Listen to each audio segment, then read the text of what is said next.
femme est installée depuis 2016 et moi je suis en train de la rejoindre cette année. Je suis en train de finir mon installation. Ça a commencé avec 10 ruches du bout de la maison. Et en 2016, on a fait le grand saut et on s'est installé. Donc maintenant, on a un peu plus de 450 ruches de production. Et on en a 450 en élevage. On crée de nouveaux essaims et qu'on vend à des confrères. Donc on a à peu près entre 900 et 700 colonies en tout. Alors notre réseau de vente, c'est 3/4 de notre production part à la vente au détail. Et le quart restant est sur un marché de gros ou de semi-gros. C'est un métier qu'on peut recommander aux jeunes. Il faut des colonies en forme, il faut une météo favorable, du soleil, mais aussi un petit peu de pluie pour remettre du nectar dans les fleurs. Et puis trouver les bons sites nourriciers. Par contre, c'est un métier qui a l'air d'être très très sympa, mais en pleine saison, il ne faut pas compter nos heures. On va commencer tranquillement à 9h parce qu'on attend toujours que le soleil commence à chauffer et on peut finir à 21h, 22h selon ce qu'on a à faire. On va emmener nos ruches là où il y aura de la nourriture, tout simplement. À peu près à 4h du matin, on amène nos ruches. Une partie va partir à l'acacia.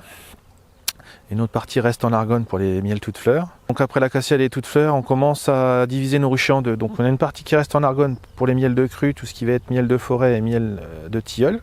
Donc là on laisse la moitié du cheptel et l'autre moitié commence à partir sur la luzerne, dès mi-juin.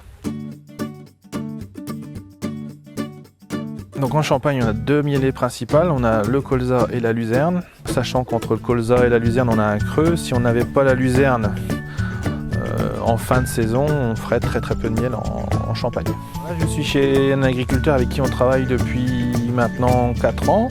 On lui fait donc la pollinisation du colza gracieusement. Et en échange, on peut poser nos ruches sur la luzerne.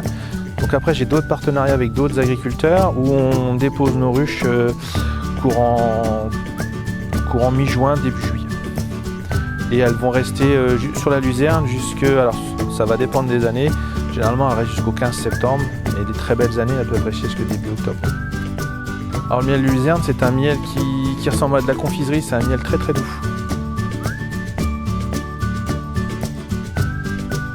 On a vu un changement ces dernières années où avant toutes les luzernes étaient fauchées en même temps. Maintenant on a une rotation de fauche qui est complètement différente. Donc on a les vieilles qui sont fauchées en premier, les jeunes sont plus tardivement.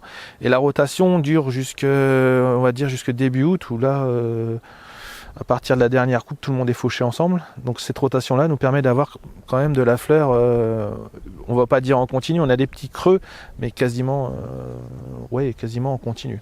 Ici en Champagne, oui, il y a une très bonne entente entre apiculteurs et agriculteurs. Maintenant, on fonctionne ensemble. Moi, je vois avec les partenaires qu'on a, on discute, il n'y a pas de souci. Bien au contraire, on avance sur des trucs qui sont très sympas.